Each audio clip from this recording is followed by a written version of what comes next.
Encounter is brought to you by the Broome County Council of Churches, where we connect compassion with needs as we inspire growth with dignity. You'll find us in special places throughout the community. For those who remain hungry, we provide meals. For those who are challenged, we build wheelchair ramps. We comfort those who are ill, minister to those who are confined, and we remain an advocate for change and understanding on behalf of every element of our community. Connect and inspire. Encounter the Broome County Council of Churches. Good morning. I'm Jeff Kellam, the host for this week on Encounter. I'm the parish associate at the Union Presbyterian Church in Endicott. The first church media, I would imagine, was that drawing of the fish symbol or the cross on the walls of the catacombs, perhaps even earlier than that, just on the dirt to when one Christian identified another. And then eventually, as churches took buildings, the form of a building of some sort, my wife and I toured some churches where there were paintings on the walls that had been painted over through the centuries, but those very early paintings told stories. And then, of course, you move into the time of the church media of stained glass windows that also told stories or held symbols that helped teach the faith. Well, we've come a long way. You know, I could have brought my cell phone, my tablet, my laptop, my slide tray. Oh, one of these things doesn't belong. The modern media that the churches are dealing with today help us continue to tell the story. And the fact that we have digital media so much a part of our culture means the church really has to step into this media age and use the media to the best of our ability and as much as we can afford it financially. My guest today is Ryan DeLap of Engaged Entertainment, who has been born and raised in the church and is engaged in entertainment. I see what you did there. Yes, but also a tech person, you know, and not only in social media, but also in the presentation of videos in churches and so on. And so we're going to be talking a little bit about that today, and there may be some stories about being a wedding DJ too. When you introduce yourself to someone and they say, "What do you do?" What do you do? That's an interesting question because nobody really understands the terminology anymore. The industry has changed so much. I introduce myself as a wedding entertainer, which usually leads them down the path of, so are you like in the wedding singer? Yeah. And no, I said people pay me not to sing. So I say it's kind of like getting a wedding planner with a DJ mixed in. Yeah. So most of my job involves creative planning, directing, and music programming, and then actual event hosting. So when you do a wedding, whether it's at a hotel ballroom or in a church, it's more than just spinning records. Much more so. Yeah. And records aren't really much of a thing anymore unless you're in it for the nostalgia. There's actually a lot of DJs that still spin vinyl records, but those are even different now. I always smile when I see some of the old school DJs will bring out actual vinyl, and it creates that warm nostalgic feel. But nowadays, even vinyl records are digitally encoded to react to a computer. So it's the same literal two records being used to tell a computer what to play. Yeah.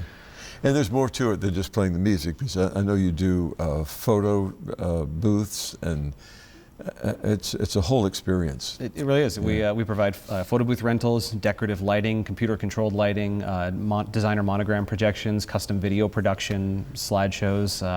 We have a way for guests to interact with TV screens with their cell phones during a live event as part of the guest book. You know, for the ceremony itself, we do a lot of audio control. So, you know, everybody's been to the wedding where you can't hear a word they're saying, whether it's in a church or in a state park. So we take care of that need too.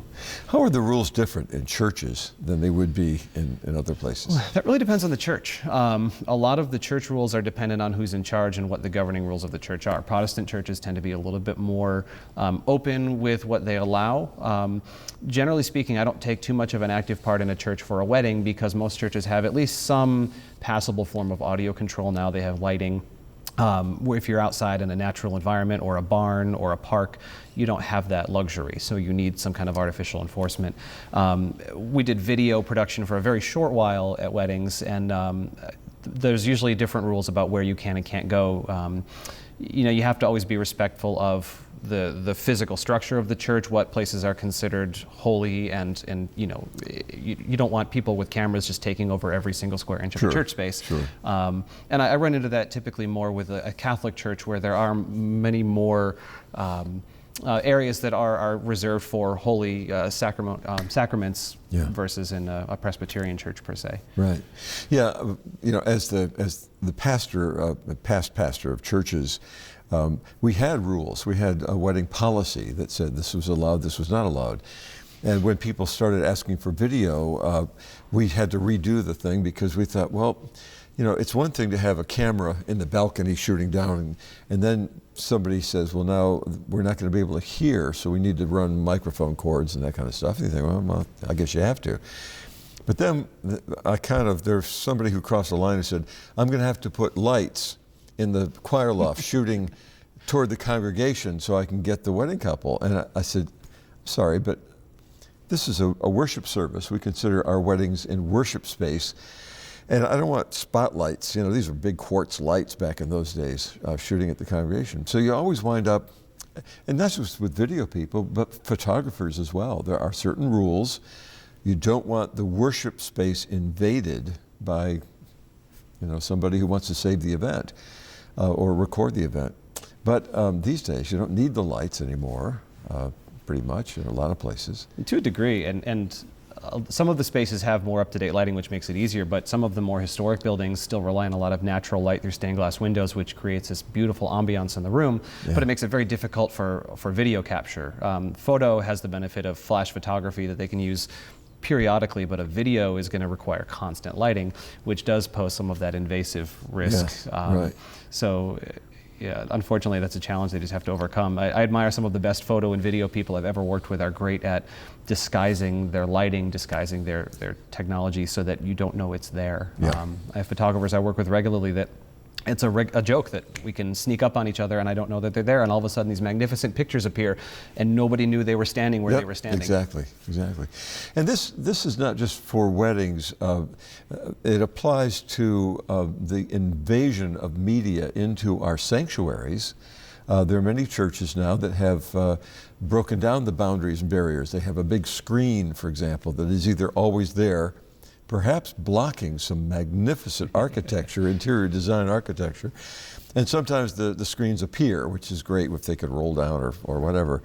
And then at the same time, you realize that we live in a visual age. We live in a media-oriented age.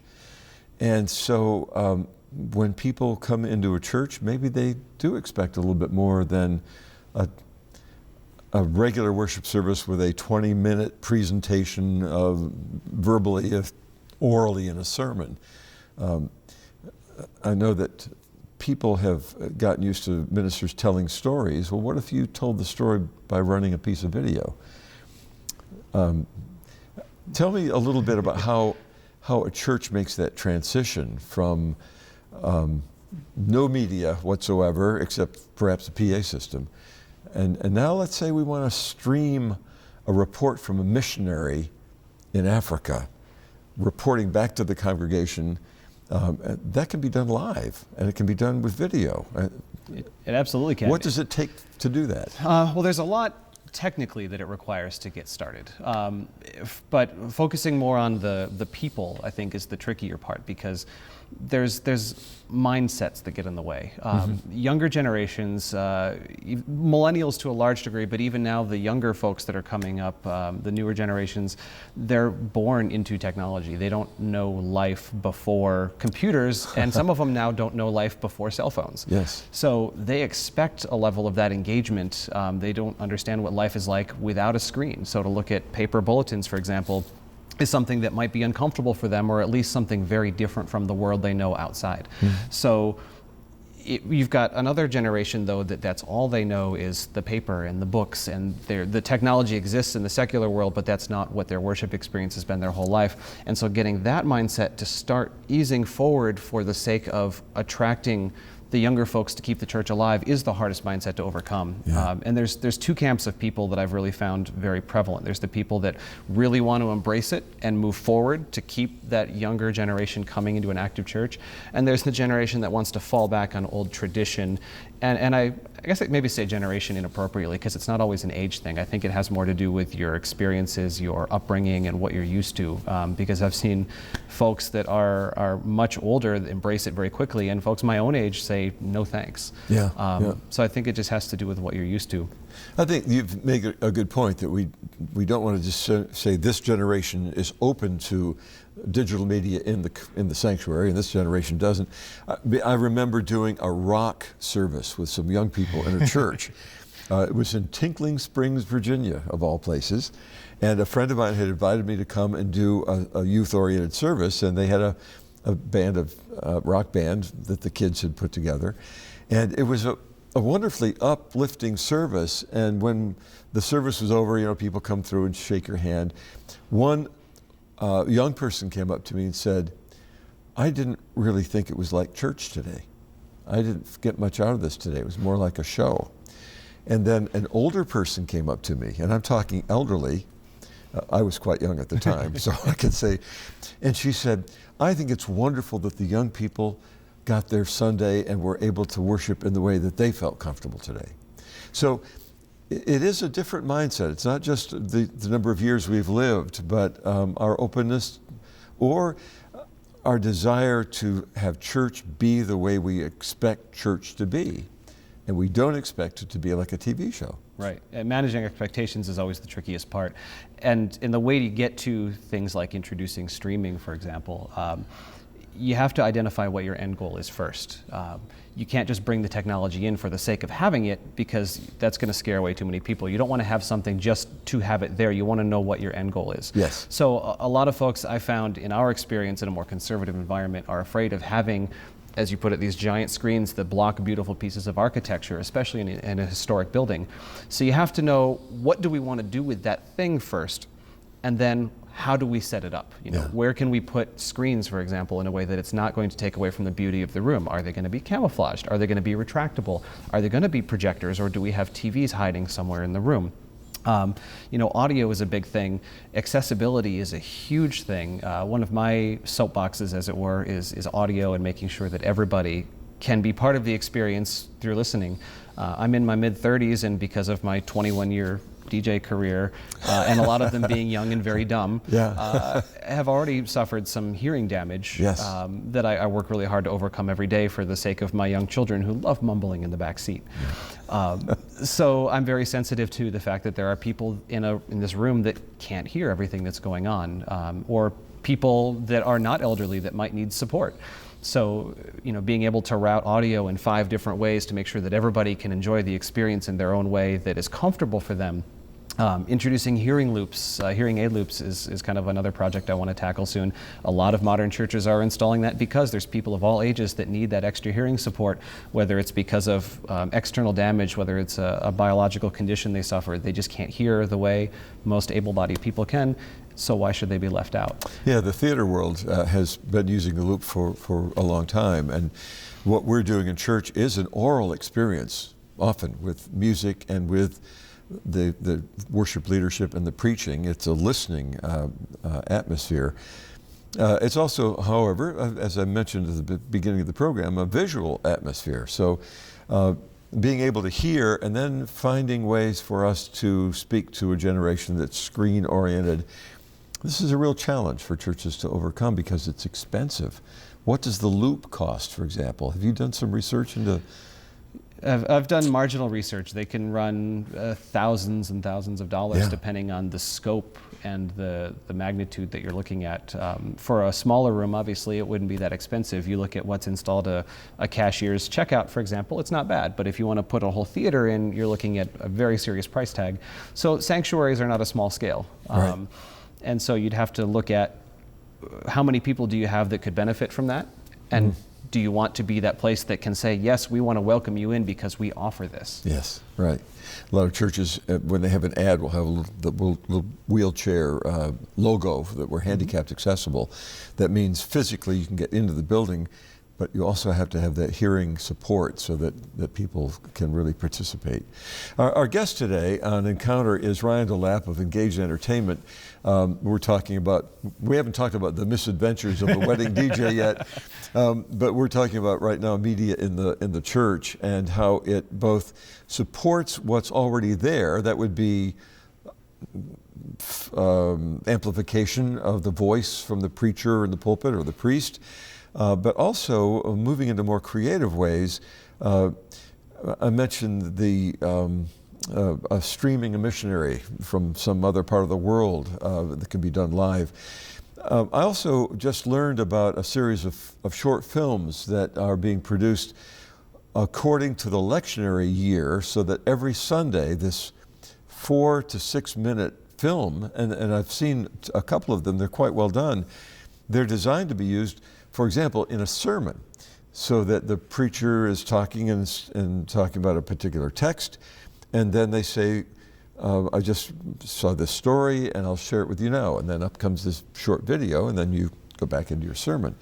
It seems to me, is a wonderful combination of the spoken word, which we're used to, but then visual storytelling. It's a beautiful combination, and I employ this type of technique a lot in the wedding industry. I tend to consider myself a storyteller is a big part of my job responsibility. So most people have this expectation of a wedding DJ getting up and making cheesy announcements and playing music, and it's YouTube and other internet sites are full of great examples of bad DJ stories. So I tend to lean in really hard into that storytelling atmosphere, because every new couple that comes to me has their own unique story. So similarly, the Bible does not offer a lot of brand new stories, but their interpretation and their application to people's lives now is often very new and very fresh, and every person coming in can get something new out of it in a very real way to them. Yeah. So connecting modern media into that is a way to really make it real for them. Streaming missionaries is something that I wanted to do for quite a while. Our church has not introduced that permanent capability yet, so I tend to bring in my own things when we need to. But I know there are a lot of churches out there that have permanent video capability that can do this regularly, and it's a great way to show where your contributions to the church are going. People donate for mission contributions, and they don't really see where it goes past the front door. Yeah. So to be able to see what their dollars are doing around the world, from a humanitarian standpoint, is a big part of what I think the church does stand for in a large sense, is not only spreading the good news around the world, but also making life better for real people now. And this isn't new. 50 years ago, because I was I was ordained as a minister working in media, and so 50 years ago, I was taking in a Richmond, Virginia colonial sanctuary, beautiful place, and we put up a banner with the world on the banner and projected the slides into the world, so that it wasn't a big white screen, but it was an attractive fabric piece onto which we projected slides during the offering, so that as the offering's being taken up, you're seeing perhaps what some of your offering has helped promote in terms of education, medical treatment, preaching the gospel in other places. And we were using slides, good old carousel projector. And that was kind of odd back then, but it would still be odd today, 50 years later. Even though we're using a different kind of medium expression, it still seems invasive in many churches. There's another thing I wanted to mention too, that you and I worked on a video for our church's Christmas celebration with children.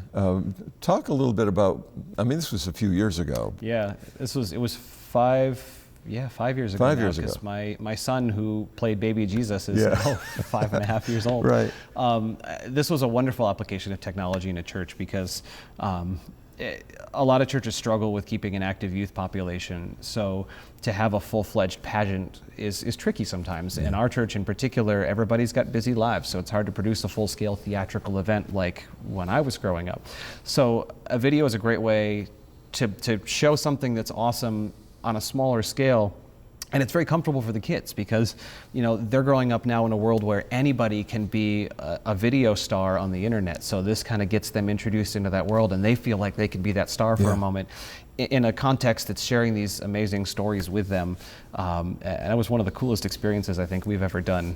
So it was the nativity story, shot with a fairly inexpensive high definition camera. But these days, every kid has a video camera. Yeah. So every kid could shoot a video. I mean, we've seen these commercials on TV where it was shot with an iPhone, and you realize that it's as good as anything you might see on television, and they made it on their phones. And I think with working with a youth group, for example, to encourage them to do a music video or tell a story or reenact a parable in some modern way. It doesn't take a huge budget to do that. It takes someone who knows what they're doing with their phone, a little bit beyond Instagram, but I think it can be an effective way to involve the youth or adults. I've also worked on videos with people telling their stewardship stories, where we go into people's homes to talk about why they pledged the church. We got someone sitting on their front porch on a summer day talking about trying to move up maybe from 4% to maybe 6% giving or whatever. But these stories were told and then shown at a fellowship time after church. And I love the project you took on recently, sharing stories of the longtime members of the church. Oh, yeah. Oral history. Yeah. And it's a conversation very much like here, but you can do it in the comfort of somebody's home with technology that's relatively inexpensive in your pocket. Right. But it's got such an impact. I think I talk to my parents a lot about this, and I bring this a lot in when I'm talking to couples for their weddings, because I'll do interview videos for people's weddings. I say, imagine if your grandparents had this. Imagine if your grandparents were on camera telling their story. Right. And you could show that to your kids and your grandkids. Imagine the history you could impart. So having these stories of life in the church as it was and how it's changed is a great way to show where we've been, how far we've come, and where we could go. Yeah. I interviewed my grandfather once, my mother's father. He lived in Endicott. I was living out of town at the time, but I said, can I come by and just ask you some questions about your life? And I'm going to bring a little cassette recorder with me. I'd love to have done it, on reel-to-reel and the old-fashioned way. But so I took this cassette recorder, which was little, sat on the table, and he just went, and I flipped over the cassette. I've got an hour of my grandfather's telling his story, and it's invaluable.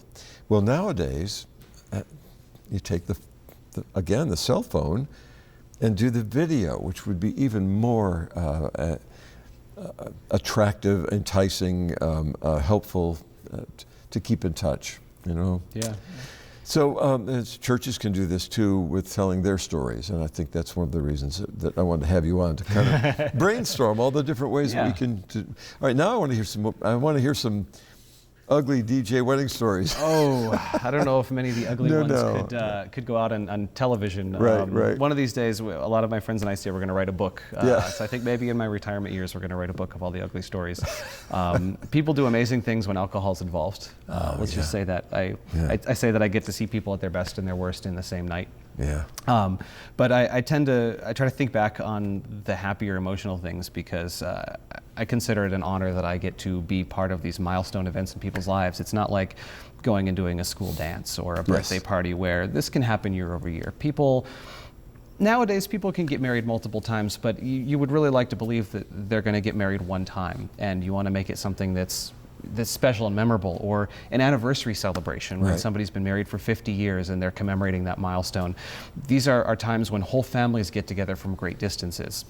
So we try to make it the best thing that it can be for them, and I love generating the emotion that people carry away. I love it when I've had multiple generations of people, different, I actually have one group of maybe a dozen different friends that have passed me along the line with them, and I love hearing the stories about how much fun their own experience was, and I always tell every couple, I try to make your experience better than every other one you've been to.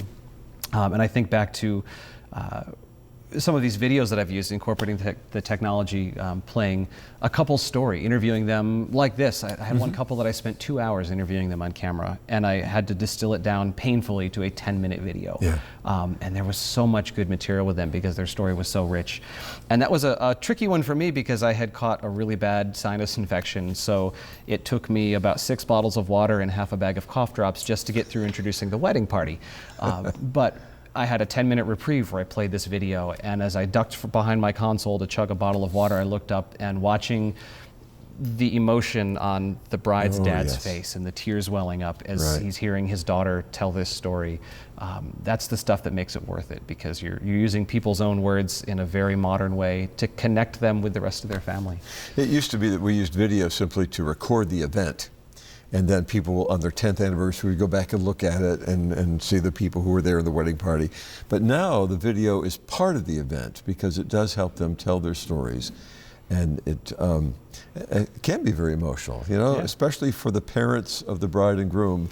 So, because you're taking photographs of these folks when they were kids and telling their whole generational story. It can be very moving. Yeah. And the technology that we carry makes that even easier. I've had couples send me video from cell phones. They've had friends hiding in bushes during their proposal and then send me the cell phone footage.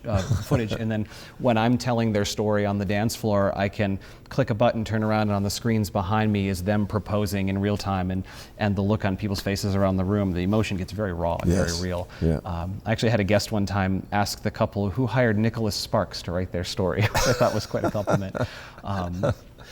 And then humor gets blended into it too. I'll never forget the father of the groom actually reached out to me to get some photos to me, and during his toast to the couple had taken a baby photo of the groom wearing a wedding veil.